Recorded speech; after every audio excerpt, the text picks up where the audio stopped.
Isinusulong ngayon sa mababang kapulungan ng Kongreso na ibaba sa 9 na taong gulang ang minimum age of criminal responsibility.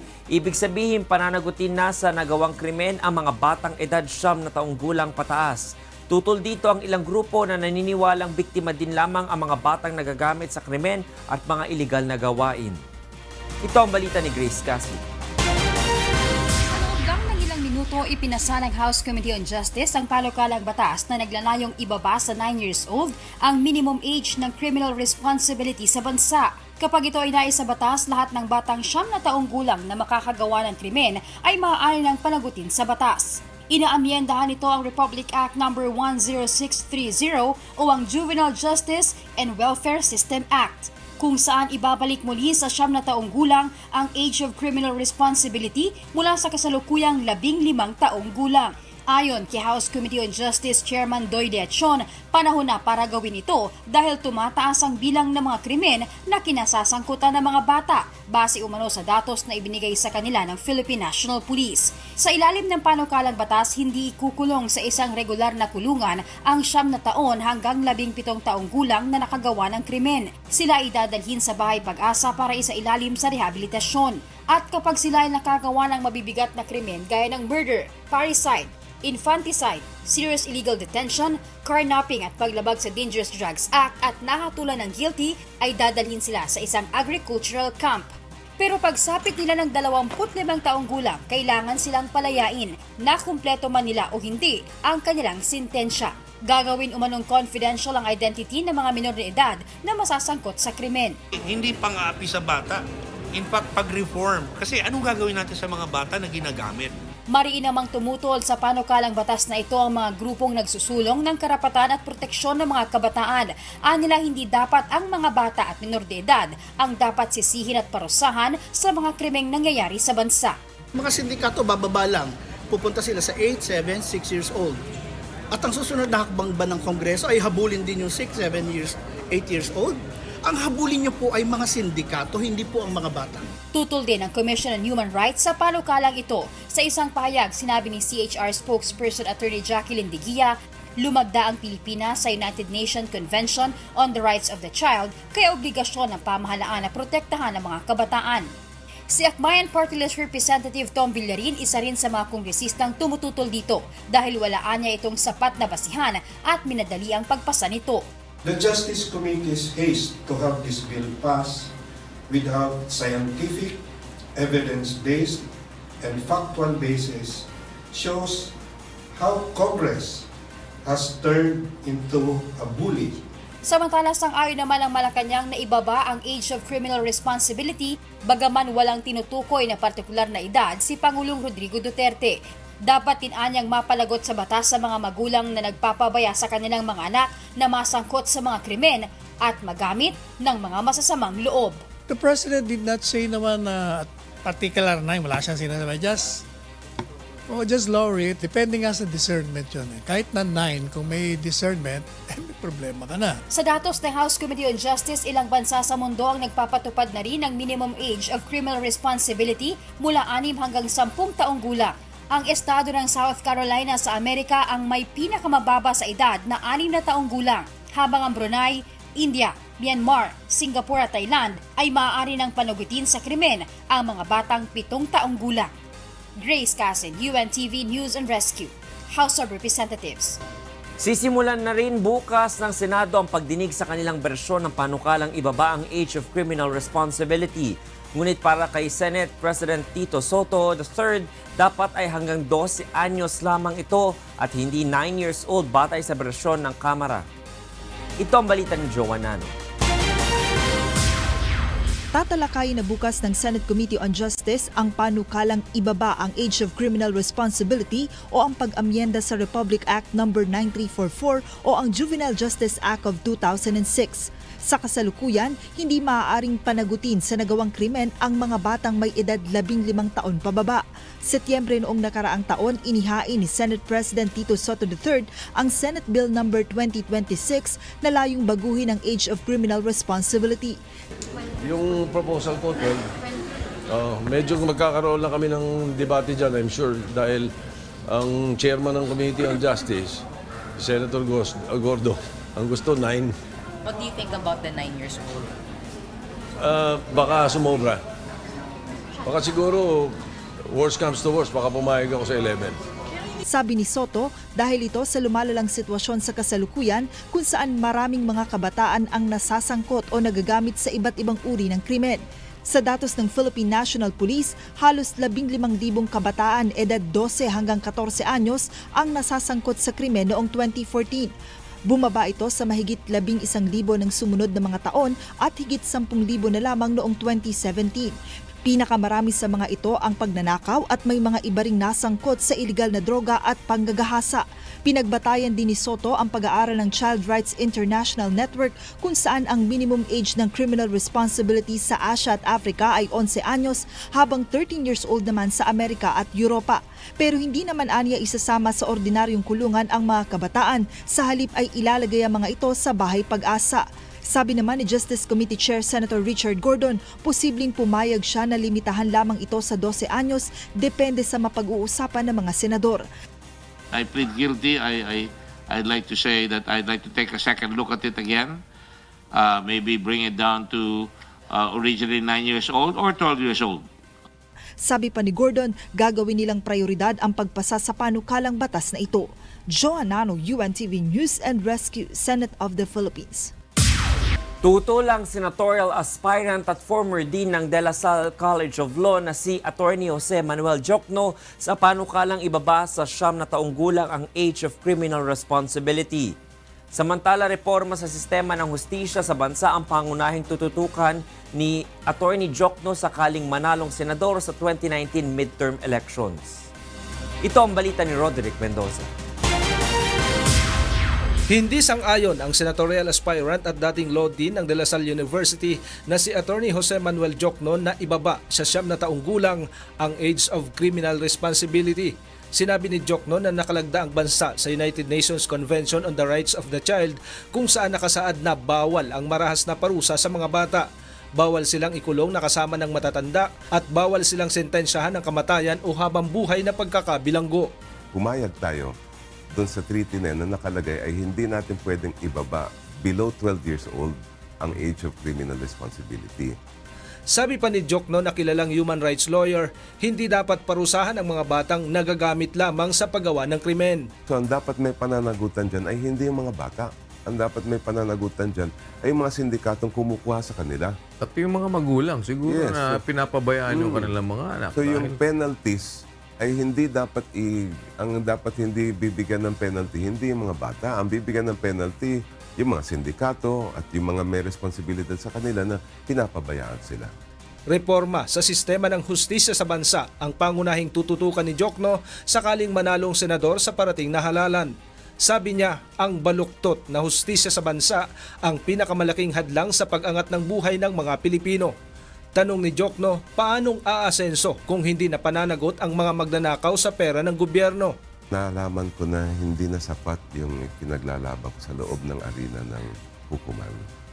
Dahil yung mismong sistema ng hustisya natin ay hindi na makatarungan. At pag sinabi natin, patas ba yan ang labanan dyan? Pag ang kalaban ng mahirap ay mga malalaking tao, alam naman natin lahat hindi totoo yan. Isa rin sa nais isulong ni Jocno ay alisin sa mga korte ang mga kaso patungkol sa mga negosyo at sa halip ay idaan na lamang sa arbitration ang mga ito. Ipinangangako ko na ako ay magiging boses ng mga mahihirap, na ipagtatanggol ko ang kanilang karapatan at lalong-lalo na ay ako ay magiging boses ng katarungan para sa lahat, lalong-lalo na yung mga nangangailangan at nasa laylayan ng ating lipunan. Roderick Mendoza, UNTV, News and Rescue, Quezon City. Nanindigan ng Malacanang na patuloy pa ring isusulong ni Pangulong Rodrigo Roa Duterte ang paglipat ng bansa sa federalismo. Ito ay matapos magbitiw ng pahayag ang punong ehekutibo kamakailan na nais itong amyendahan ang ilang economic provisions sa saligang batas. Ito ang balita ni Rosalie Cos. Leaders must be the choice of the people. I am sure that with that the fundamentals provided by the law, and hopefully if we can amend the Constitution, not all, but a few of the economic provisions. Ito ang naging pahayag ni Pangulong Rodrigo Duterte sa isang peace assembly sa Cotabato City noong Biyernes. Nagpahiwatig ang punong ehekutibo na nais nitong amyendahan ang mga probisyon sa saligang batas kaugnay ng ekonomiya. Ang pahayag na ito ng punong ehekutibo ay naiiba sa mga unang mga pahayag nito kung saan isinusulong ang pagpapalit ng saligang batas at lumipat ang bansa sa federalismo. Subalit iginiit ng Malacanang na nabanggit ito ng punong ehekutibo dahil sa pagkabinbi ng naturang panukala sa Kongreso sa kabila ng pagiging seryoso ng Administrasyong Duterte sa usapin ng federalismo. Perhaps what he is saying is that it takes too long for Congress to act on it. You must remember that he has been advocating for a revision of the Constitution at the inception of his presidency. And Congress knew that. Paglilinaw din ng Malacanang, isinusulong pa rin ni Pangulong Duterte ang federalismo sa bansa at naniniwalang maisasakatuparan nito sa ilalim ng kanyang termino. Gusto niya ngang madaliin na. Pero he's not alone. It's Congress. Congress has to do something about it too. Kaalinsabay nito, nang tanungin naman kung ano ang partikular na economic provisions ang nais na maamyendahan ng punong ehekutibo.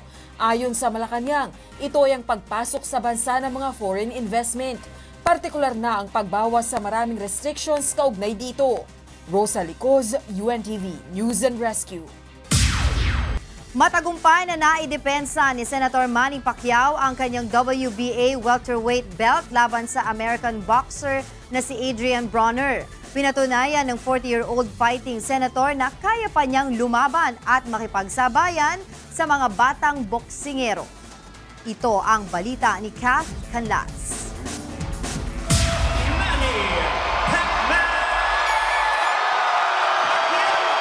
Balik MGM Grand Garden Arena sa Las Vegas kahapon si People's Champ Manny "Pacman" Pacquiao para sa kanilang title defense match kay American boxer Adrian Broner. Sa unang mga round, makikita ang bilis at pagiging agresibo ng 40 anyos na si Pacquiao laban sa mas batang si Broner.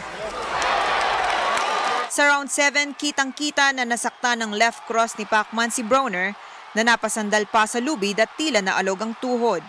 Mula sa middle rounds hanggang sa dulo, ay madalang nang makasagot ng suntok si Broner laban kay Pacquiao. Dominado ng pambansang kamao ang halos lahat ng rounds. Panalo si Pacquiao via unanimous decision. Lamang ang fighting senator sa 8 hanggang 9 na rounds batay sa scorecard ng 3 hurado. I was surprised that he didn't throw a lot of punches to me. He's waiting for me that I'm going to throw a lot of punches. So our strategy for this fight is to counter. That's what we did. But since that's his style also, so we make adjustment with Boboy. Dahil sa panalo, umangat sa 61 wins, 7 losses at 2 draws ang record ni Pacquiao. 39 sa kanyang panalo ay via knockout. 40-year-old, age doesn't matter. He's still in great shape. He can still box. He can still fight. Came in with a great game plan, and he stuck with the game plan. It was great. He still looks like he could do it for like 5 more years. Looks great. He's fast. He's quick. He destroyed Broner. It was too easy. It was too easy, for Manny. Sa kanyang post-fight interview, iginiit naman ni Broner na siya ang nanalo sa laban. I was ready. I prepared myself. I trained my ass off, and I was ready to fight. You know, like I said before, they was hoping that I came in here and just got destroyed, which that didn't happen. And you know, I knew I was coming. I knew I was the underdog, and they was against me already. But it's alright. I'll be back, and I will be champion again. Matapos maidepensa ang WBA welterweight title, sinabi ni Pacquiao na handa siyang muling harapin sa ring si Floyd Mayweather Jr. At sa tanong na kung kailan siya magre-retiro sa boxing, sagot ni Pacman. Right now, I'm still okay. I mean, I can still fight. You see my performance. I can be still aggressive fighter, and I can give my best at the age of 40. Matagumpay na naidepensa ni People's Champ Manny Pacquiao ang kanyang WBA welterweight title laban kay American boxer Adrian Broner. Pinatunayan ng pambansang kamao na may maibubuga pa rin ito sa boxing ring kahit 40 years old na. Sunod na aabangan ay kung matutuloy ang inaabangang Pacquiao-Mayweather rematch. Kat Canlas, UNTV News and Rescue, Las Vegas, USA. Nagdiwang ang mga Pilipino sa muling pagkakapanalo ni People's Champ Manny Pacquiao laban kay American boxer Adrian "The Problem" Broner. Pinuri rin ng Malacanang ang fighting senator dahil sa panibagong tagumpay na iuuwi nito para sa Pilipinas. Ito ang balita ni Victor Cosare. Jump back ang Tondo Sports Complex para sa bakbakang Senator Manny Pacquiao at Adrian "The Problem" Broner. Isa lamang ang Tondo Sports Complex sa 6 na itinalagang public viewing venue sa Maynila para sa Pacquiao-Broner match. Dinumina ni Pacquiao ang unang mga round ng laban. Bawat suntok na tumatama kay Broner, katumbas ay hiyawan ng mga manunood. Ang iba napapatayo at napapalundag sa tuwa. Ang isang lalaking ito, hindi naman napigilang duru-duruin si Broner. Sumusuntok naman sa ere ang isang ito na parang siya na mismo ang lumalaban sa ring. Siksikan rin ang mga manunood sa tindahang ito ng mga electronic equipment sa Quiapo. Naghiyawan pa ang mga ito nang muntik ma-knockout ni Pacquiao si Broner sa round 9. Lalong lumakas ang hiyawan nang i-anunsyo na ang nanalo sa laban. Oo, kahit hindi na knockout pero maano naman sa puntos na talagang lamang ang puntos niya. Laban pa siya, laban! Pero kung marami ang natuwa sa panalo ng People's Champ, may mga nagsasabi naman na dapat na siyang magretiro. Pilit ang panalo niya ngayon. Dapat siyang magretiro na, dapat siyang magpahinga na. Huwag nang hintayin pa na kakalog pa yung utak niya. Binati naman ng Armed Forces of the Philippines at Philippine National Police si Pacquiao. Sa isang statement, sinabi ng AFP na ang panalo, disiplina, dedikasyon at ang pagiging masikap ni Reserve Army Colonel Pacquiao ay patuloy na nagbibigay inspirasyon sa mga sundalo para gampanan ang kanilang obligasyon sa bayan. Ayon naman kay PNP Chief Oscar Albayalde, ang determinasyon ni Pacquiao sa loob at labas ng ring ay dapat patuloy na magbigay inspirasyon sa mga Pilipino na abutin ang mas mataas na pangarap hindi lamang para sa sarili kundi maging ang para sa kapwa at sa bayan. Nagpaabot din ng pagbati ang Malacanang sa tagumpay ni Pacquiao. Nagpasalamat si Presidential Spokesperson Salvador Panelo kay Pacquiao dahil sa muling pagdadala ng karangalan sa ating bansa at ang muling pagbubuklod nito sa mga Pilipino sa pamamagitan ng kanyang galing at husay sa boxing. Victor Cosare, UNTV News and Rescue, Philippines. Hinangaan sa loob at labas ng bansa ang matagumpay na title defense ni People's Champ Manny Pacquiao laban kay Adrian "The Problem" Broner.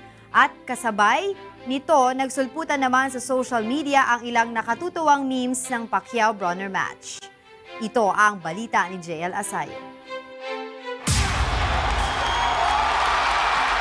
Hindi man napatumba ni People's Champ Manny Pacquiao si Adrian "The Problem" Broner, masaya pa rin ang sambayan ng Pilipino sa panibagong tagumpay ng pambansang kamao. Sobrang proud kay Sherman and we're so blessed to have him na talagang Filipino great boxer. Saludo and more power. Undefeated na si Pacquiao, world champion, di ba kayang labanan? Magkaya naman si Pacquiao sa Mayweather.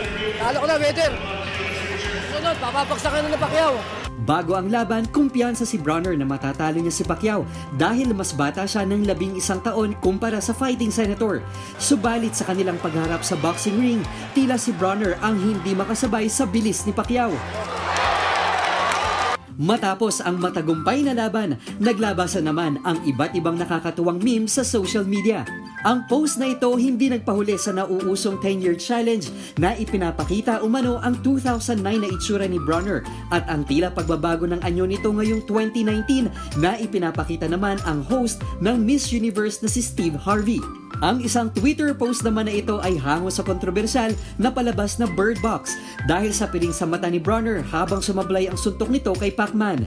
Ang dalawang memes na ito ipinapakitang sinusuklayan si Broner o tila kahawig ng isang DJ habang nakasampay sa lubid ng ring. Kasabay naman ang pagsalo ni Broner sa suntok ni Pacman ay ang balloon dialogue na nagsasabing, "Ano ba itong pinasok ko?" Kinokoronahan naman ni Broner si Pacman sa meme na ito. Sa post naman na ito, nakalagay ang mensahe na may nag-aabang ng bagong bag para kay Jinky matapos manalo sa laban si Pacquiao. Kasalukuyang nasa Los Angeles ang Team Pacquiao para manood ng laban ng Los Angeles Lakers. Bukas magtutungo ng Hong Kong sina Pacquiao para manood ng basketball match ng kanyang anak. JL Asayo, UNTV News and Rescue, Manila.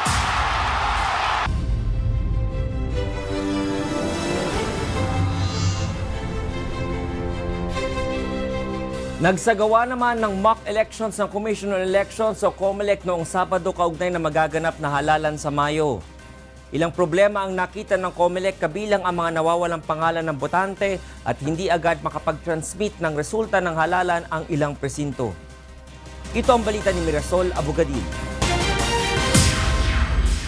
Isa ang Toro Hills Elementary School sa Quezon City sa 60 lugar na pinagdausan ng mock elections ng Commission on Elections o COMELEC noong Sabado.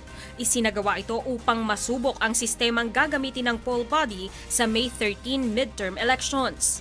Isa sa sinubukan ng COMELEC ang Voter Registration Verification System o VRVM, kung saan agad nalalaman kung rehistrado sa isang partikular na presinto ang botante. Kung wala ang pangalan ng botante sa VRVM, maaari naman itong i-double check sa voters list na hawak ng Board of Election Inspector. Oras na makumpirma na rehistradong botante ang isang tao, bibigyan siya ng balota, secrecy folder at marker.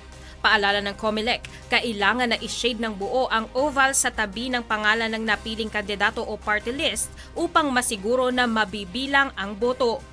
Pagkatapos bumoto, ipapasok ng botante sa vote counting machine ang balota at maglalabas ng resibo ang makina para masuri kung binasa ng tama ang boto. Ayon sa COMELEC, hindi maaaring ilabas ng presinto ang resibo kundi ihuhulog ito sa isang box. Mabilis, tsaka maganda na hindi katulad ng dati. Okay lang, mabilis. Mabilis po. Itong darating na eleksyon, sana ganun. Ganun lang. Ilang aberya naman ang naitala ng COMELEC sa isinagawang mock polls. Mababa ang turnout sa ibang lugar. Meron tayong mga lugar kung saan may mga taong hindi nahahanap ang pangalan sa kanilang presinto. And we're checking the procedures that we have to deal with those cases. Ayon kay COMELEC spokesman James Jimenez, maglalaan ang komisyon ng special polling precincts para sa mga senior citizen, buntis at persons with disability sa araw ng halalan. Nagkaroon naman ng problema sa transmission ng election results sa Region 9, subalit nagawan ito ng paraan ng COMELEC. Cloud cover, especially since some of them are transmitting via satellite, medyo hindi mahanap ng signal yung satellite. And in some cases, pag mahina yung signal, again, yung cellular signal, again, this is not a diss at the telcos who are providing the signal, but sometimes really these things fluctuate. So, kuminsan nagkaka-issue sa ganyan, like ARMM for instance. Ayon sa COMELEC, lahat ng clustered precincts ay magpapadala ng kanilang election results sa COMELEC Central Server, Transparency Server at sa National Board of Canvassers. Sa kabuuan, ayon sa COMELEC, naging matagumpay ang mock elections. Ayon kay Jimenez, sa ngayon ay 70% ng nakahanda ang COMELEC para sa darating na May 2019 midterm elections. Mirasol Abogadil, UNTV, News and Rescue, Philippines. Naghain na ng formal na petisyon sa Commission on Elections o COMELEC si Senatorial Aspirant Larry Gadon na humihiling na ipagbawal ang paglalabas ng resulta ng election surveys sa bansa. Ayon kay Gadon, dahil sa mga survey, hindi nakapapamili ng tamang mga kandidato ang mga botante. Ito ang balita ni Aiko Miguel. Personal na nagtungo sa Commission on Elections si Senatorial Aspirant Larry Gadon para ihain ang kanyang petisyon laban sa election surveys. Hinihiling ni Gadon na ipagbawal ang paglalabas ng resulta ng mga election survey dahil tila ito na anya ang nagtatakda kung sino ang iboboto ng mga botante. Anya hindi sapat ang survey upang masuri ng botante ang kakayahan ng mga kumakandidato.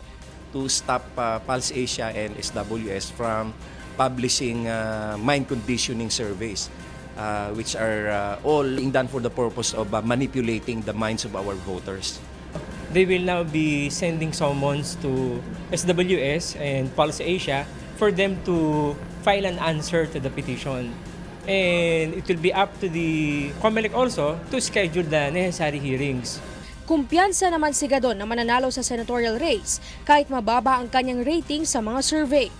If you will just open my Facebook account, and you will see there the videos taken from different places at different times where people would mob me in malls, in public places, something which does not happen to other candidates. Samantala, kasalukuyan ng nagsasagawa ng random manual audit ang COMELEC sa isinagawang mock elections noong Sabado. Dito mano-manong binibilang ng poll body ang boto mula sa ilang clustered precincts at ikukumpara sa inilabas na resulta ng vote counting machines o VCM. Ayon kay COMELEC Commissioner Louie Tito Guia, dahil sa mas mabilis at centralized na sistema, matatapos anya ang random manual audit sa loob ng 15 araw. Mas mabilis anya ito kumpara noong 2016 elections na inabot ng 20 araw. We will be choosing about 715 precincts nationwide, randomly selected, and we will read the ballots visually and then compare ng resulta ng ballots that were read with the results that will be generated by the automated election system at each of the precinct level. Aiko Miguel, UNTV News and Rescue, Manila. Hinihiling ng Department of Education, National Employees Union o DepEd-NEU na pabilisin ang proseso sa pagpapasweldo sa kanilang Non-Teaching Contract of Service o COS employees. Ayon sa DepEd-NEU, nahihirapan ang mga contractual employee na makatulong sa kanilang pamilya dahil delayed ang kanilang mga sahod. Ito ang balita ni Aileen Cerudo. Inilahad ng Department of Education National Employees Union o DepEd-NEU na may ilang non-teaching contract of service employees ang hindi pa natatanggap ang kanilang sweldo noong Disyembre. Kabilang sa mga non-teaching employees sa DepEd ay mga janitor, sweeper at iba pang maintenance staff. Ayon sa DepEd-NEU, halos 700 ang non-teaching contractual employees sa DepEd Central Office at dahil anya sa pagkadelay ng sweldo, nahihirapan ang mga ito na buhayin ng kanilang pamilya.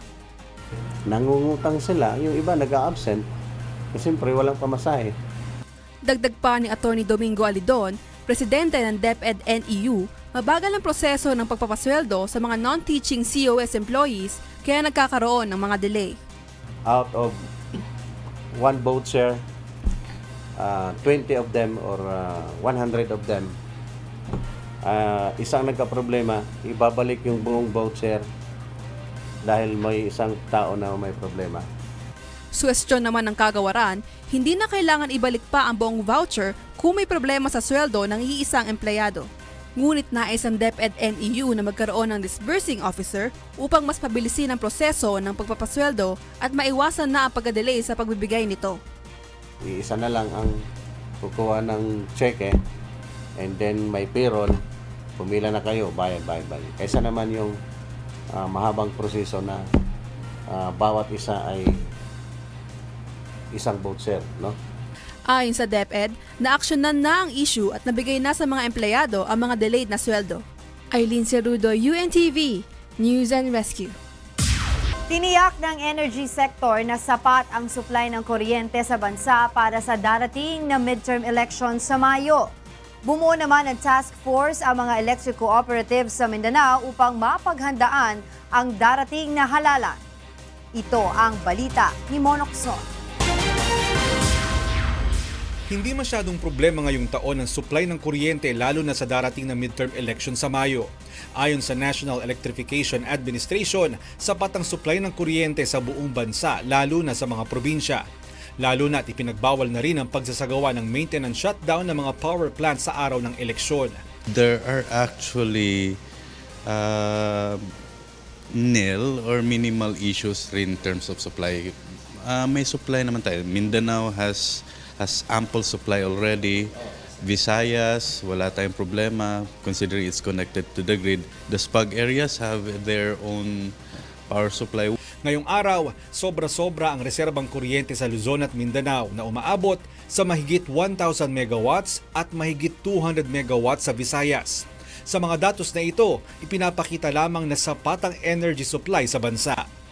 Ayon naman sa Meralco, bagamat mayroong mga scheduled power interruption sa Metro Manila at kalapit probinsya, hindi ito dahil sa manipis na supply ng kuryente, kundi mga maintenance work lamang. Ang problema at ikinakabahala lamang ng energy sector ay ang mga hindi inaasahang pangyayari sa araw ng eleksyon. They have the supply. However, if there are man-made or natural calamities, rebellion or some sorts, there would be power interruptions in their system. Ayon sa NEA, mas kailangang mahigpit na bantayan ng pamahalaan ang mga voting areas sa probinsya. Isa sa nabanggit na lugar na kailangang bantayan ay ang Mindanao Region.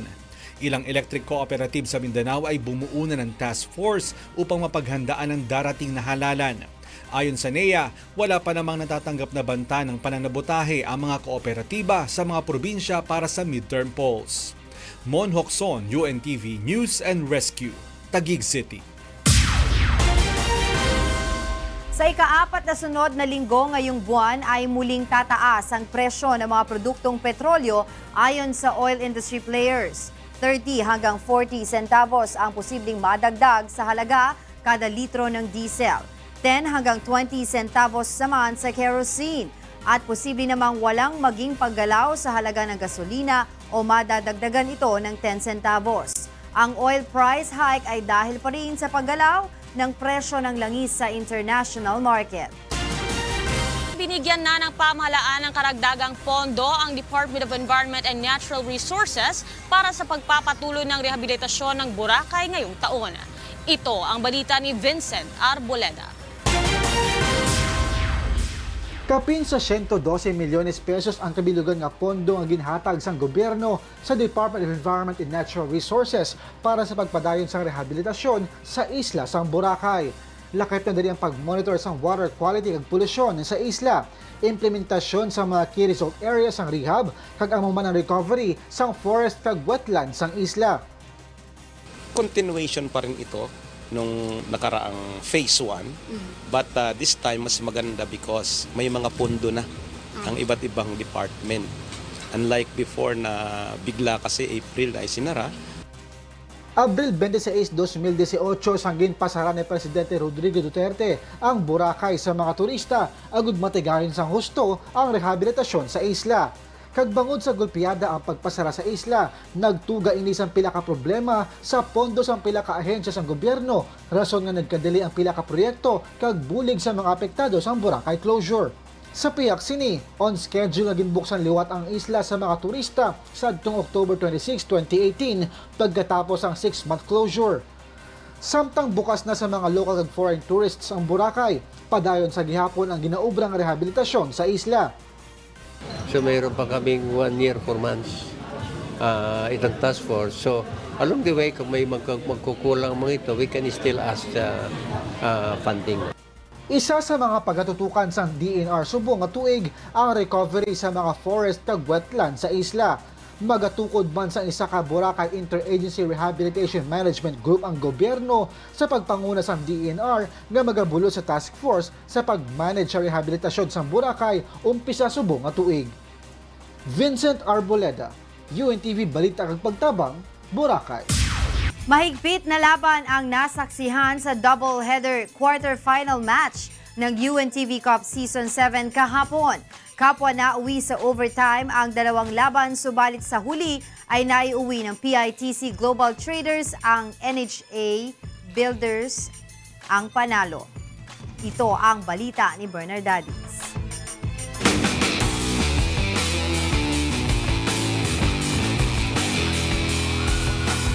Hindi pa tapos ang kampanya ng PITC Global Traders sa Liga ng mga Public Servant.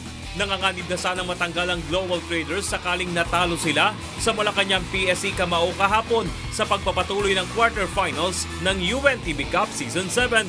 Kinailangang ipwersa ng Global Traders ang overtime game upang biguin ang Camao team na makaungo sa advantage sa dalawang slot para sa semifinals. Naging susi ang combined 22 points ni Ryan Regalado at Hani Porto sa fourth quarter at overtime period. Kaya naman tinanghal na best player of the game si Porto na may 21 points at si Regalado na may 19 points. I'll give it to the boys. Talagang they worked hard for it. Sayang, we were up by 12. Binigay nila ulit yung lamang, nakabalik yung Malacanang. Malakas talaga yung Malacanang. I know they're coming back. They're veterans already. So, yung mga bata medyo bagets pa doon sa UNTV. So, nakabalik. Overtime, sabi ko nga sa kanila, there's no tomorrow. It's a must win for us. So, they work hard for it. So, nanalo naman kami. Umakyat sa ikalawang pwesto sa quarterfinals ng PITC habang nalaglag sa ika-4 na pwesto ang Malacanang mula sa ikalawang pwesto. Breaks of the game na lang talaga. Di talaga para sa amin, so breaks of the game na lang.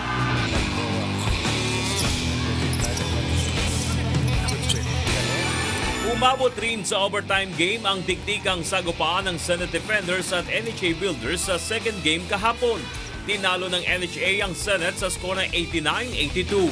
4 na player ng Builders ang nagbuslo ng double digit upang pangunahan ng NHA sa napakahalagang panalo. May 22 points si Antonio Stestica Jr., 19 points si Alvin Vitog, 18 points si Marvin Mercado at 16 points naman si John Dizon. Best player of the game si Vitog na kumayod ng 7 points sa last quarter at si Lustestica na nagpakawala ng napakahalagang 3-point shot sa overtime period. Kasi nandun pa rin yung skills nila eh. Ang inaano ko lang na dapat we start strong, we end stronger. So kailangan namin makatapos. Nangyayari, kinakapos lagi sa huli.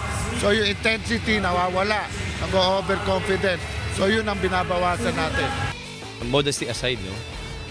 Sarili namin ang pumatay sa game na to eh. Kasi errors namin. We're not making point blank shots. Yung layup na lang, nagmimitis pa kami. Hindi kami dumidepensa ng tama, sumusundot kami, di ba? So, if we stayed honest, especially sa depensa, siguro medyo maganda yung tsansa. Sa ngayon, nasa itaas pa rin ang standing sa quarterfinals ang defending champions Senate Defenders na may 7-4 win-loss record. Habang kapwa may tig-6 na panalo at 5 talo ang PITC, NHA at Malacanang. Sa susunod na linggo na ang huling laban sa quarterfinals at dito na magkakaalaman kung sino sa 4 na kupunan ang aabante sa semifinals kontra AFP Cavaliers at PNP Responders. Bernard Daddies, UNTV News and Rescue, Philippines. Isa na namang dating grand finalist ng A Song of Praise Songwriting Competition ang muling nagtangkang makapasok sa grand finals ngayong taon. Kahapon, nagwagi sa weekly eliminations ng ASOP Year 8 ang awiting Makapangyarihan ni Zion Aquino. Ito ang balita ni Leslie Longbon.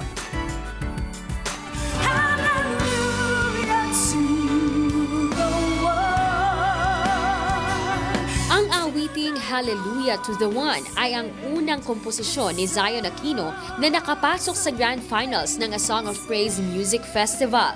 Ito ang itinanghal na third runner-up ng ASOP Year 6. At kagabi nagbabalik si Zion sa kompetisyon upang iparinig ang kanyang bagong awitin na pinamagatang Makapangyarihan.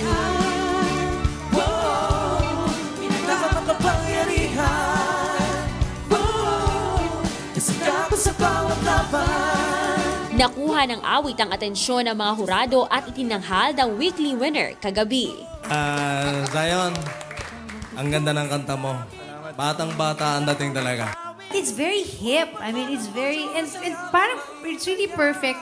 You were saying kanina that you were thinking of just one person to sing it, but then you decided na tatlo sila. Parang it's just perfect kasi nga tama ka. Very refreshing ang melodic phrasing neto. Merong indayog na moderno-moderno. Ayon kay Zion, gusto niyang maibahagi ang personal na karanasan sa pamamagitan ng awit. It's my personal experience, being bullied. Feeling ko, hindi ako magiging matagumpay sa buhay ko. But then I met God. And that's how my life changed. And inisip ko lang na I wanted to make it sound like this. More refreshing kasi. Sa susunod na linggo ay sasalang naman si Zion sa monthly elimination. Dito malalaman kung muli siyang makatutungtong sa Grand Finals.